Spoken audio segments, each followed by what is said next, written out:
What's up guys, Jarv here, back today jumping into Destiny 2. In today's video we're taking a close look at the Legendary campaign. There's lots to talk about, such as the increased difficulty, the double rewards, some guaranteed Witch Queen exotics, as well as the extra upgrade and crafting materials. There's a lot to get into, so be sure to stick around and enjoy the video. If you do enjoy the video, be sure to leave a comment and rating down below, and remember to subscribe for more Destiny 2 content. But without further delay guys, let's jump into the video.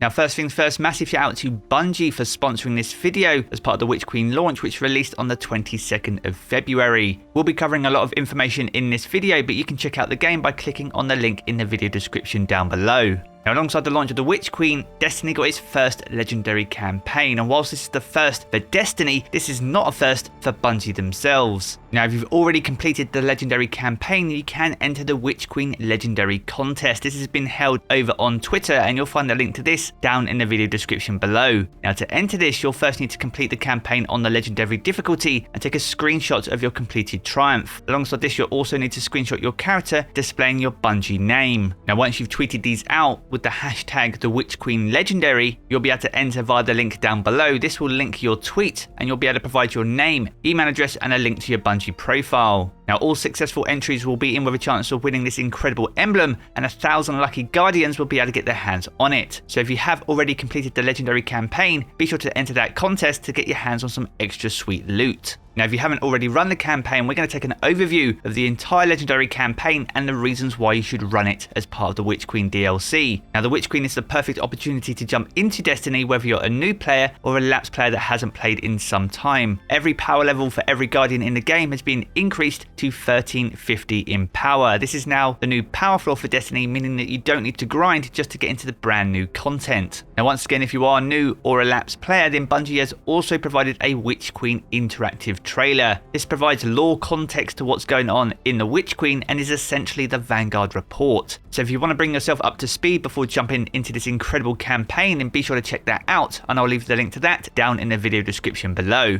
Now when you boot up the Witch Queen for the very first time, you'll be given a choice to either be brave or become legend, and this is essentially you deciding whether you want to run the normal or the legendary version of the campaign. Now if you do choose to become legend, the legendary difficulty will be enabled from the very first mission, and this will be the default difficulty for all future campaign missions. However, if you choose to be legend, then legendary will be disabled unless you manually select the difficulty at a later point when launching a campaign mission. It gives you complete freedom between the normal and hard mode version of the campaign, allowing you to chop and choose at any time. Now once you've completed the very first mission of the Witch Queen, every other mission throughout the campaign can be launched via a totem. These totems are essentially flags out in the wild, which are highlighted on your map.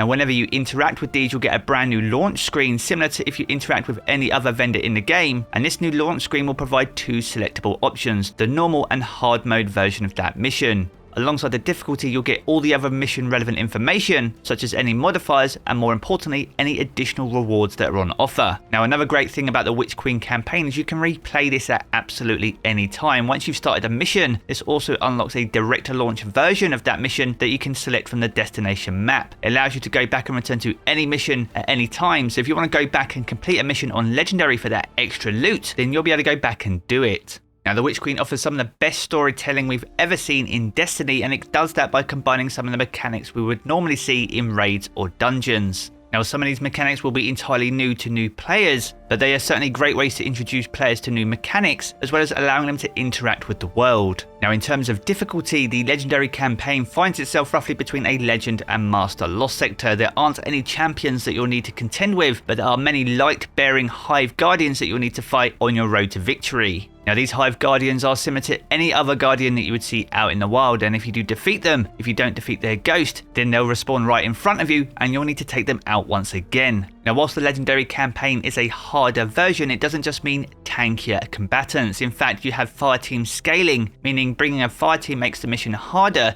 but if you wish to, you can choose to run this solo or form a fireteam of up to 3 players. Now Now the legendary difficulty will see more combatants spawning, as well as those being more resistant to any weapons with unmatched damage types. A few of the modifiers that you'll see are things like chaff, which removes your radar, and also iron, where the enemies have more health but you can't stagger them either, meaning that all the extra combatants are definitely a worthy challenge. Now if you find yourself getting taken out, then players won't be able to self-revive. You'll need to be revived by your teammate, and they'll have 30 seconds before the fire team wipes. And the final difference, and a first for a Destiny campaign, is that it has a contest modifier active. This essentially lowers your power delta, meaning that players can't overlevel the combatants in each mission. So this means regardless of your power level, whenever you go back to run the legendary campaign, it will always pose a challenge. Now in a game like Destiny, it is all about the loot, and the legendary campaign is no different. As you play through and complete each major encounter, you'll earn between 1 to 3 chests. These offer a combination of blue items, legendary gear, and upgrade modules, meaning that you can increase your power level as you work your way through the campaign. Now as well as being showered with loot, you'll also be able to earn deep sight resonance weapons. These weapons are key to weapon crafting that you can use and upgrade to either extract the weapon's pattern so you can craft it yourself, as well as key materials so you can craft other weapons that you have patterns for. Now the first few missions of the campaign will introduce you to weapon crafting, as well as provide you with a handful of materials to get started. Currently you're able to craft weapons from the Throne World, as well as the weapons from Season of the Risen, and eventually the raid weapons, which will become available after the 5th of March. Now when you complete the campaign, you'll be given a choice of one of 2 exotics. These are 2 exotics that are brand new for each class as part of the Witch Queen, and you'll be able to repeat this for each of your characters. Alongside those incredible exotics, you'll also get a full rare set of gear. This is fixed at 1520, putting you well above the soft cap and well on your way to reaching the powerful cap. So if you've been looking for some of the most efficient ways to power level your Guardian so you can enter some of the end game aspirational pieces of content that Destiny 2 players love, then the legendary campaign is right up your street. So all in all, the Witch Queen puts everyone on a level playing field, gives the player complete flexibility over the normal or legendary version of the campaign, and if you can succeed at completing the legendary difficulty, you'll be able to shower yourself in loot and put yourself well on the way of reaching the new pinnacle cap of 1560. It's arguably the best campaign we've ever seen in a Destiny game, but as always guys, be sure to let me know your thoughts down in the comments below. Now one final shout out is Bungie's charity online event Game to Give is returning on the 24th of February. Now Game to Give focuses on providing support for disaster relief, humanitarian aid, as well as inclusion, diversity and equality, as well as expanding that iPads for Kids program. Each and every donation is massively appreciated, and there's even some in-game loot incentives. So if you've never heard of Game to Give or you want some more information, I'll once again leave the links down in the video description below. So there we have it guys, a good look at the Witch Queen legendary campaign, all the differences, all the loot, and all the reasons you should run it if you're jumping back into Destiny 2.